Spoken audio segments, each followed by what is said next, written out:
আসসালামু আলাইকুম। সো গতকালকে আমরা বলেছিলাম আমরা অ্যাগ্রেসিভ বাই করেছি। আমি বলেছিলাম আপনাদেরকে অ্যাগ্রেসিভ বাই না করার জন্য, কারণ হচ্ছে মার্কেটে সেলিং প্রেশার বেশি, মার্কেট সেলে আসতে পারে। সো সেক্ষেত্রে গতকাল আমাদের এসএল হিট হয়েছে। বাট যারা অ্যাগ্রেসিভ বাই করেন নাই, আমার কথা শুনে যারা সেলে ছিলেন কালকে ভালো একটা প্রফিট করতে পারছেন।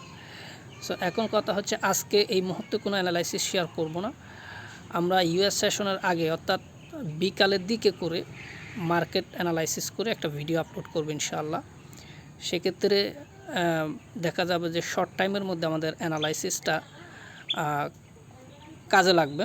কারণ সকাল টাইম মানে এখন বর্তমান যে টাইমটা, এটা হচ্ছে যে অনেক সময় অ্যানালাইসিস কাজ করে না, ম্যানিপুলেশন বেশি হয়, ভলিউম কম থাকে।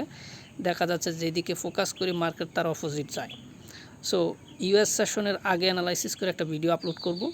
সেক্ষেত্রে এটা সাকসেস হওয়ার সম্ভাবনা খুব বেশি থাকবে এবং আমি আশা করব, এবং এটাই উচিত, যে ইউএস সেশন বা লন্ডন সেশন অর্থাৎ সন্ধ্যার পরেই অ্যাক্টিভ থাকা ট্রেডিংয়ে খুব ভালো। এক্ষেত্রে ভলিউম বেশি থাকে এবং আপনার অ্যানালাইসিস খুব অল্প সময়ের মধ্যে টার্গেটে যাওয়ার জন্য এটা মানে খুব কাজে লাগে। সকালের দিকে ট্রেড নিলে যে সারাদিন এটা ঝুলে থাকে, টার্গেটে যায় না। অনেক সময় দেখা যাচ্ছে ফার্স্ট টার্গেটে যায় কিংবা ফার্স্ট টার্গেটের কাছাকাছি গিয়ে হলেও মার্কেটটা আবার ব্রেক ইভেনে চলে আসে। সো অপেক্ষা করেন, ধৈর্য ধরলে যেটা হতে পারে সেটা হচ্ছে কি, আপনার একটা এন্ট্রিতেই কিন্তু সারাদিনের অপেক্ষার ফল আপনি পেয়ে যাবেন। সো আপনারা সে পর্যন্ত অপেক্ষা করেন। ভালো থাকুন। আসসালামু আলাইকুম।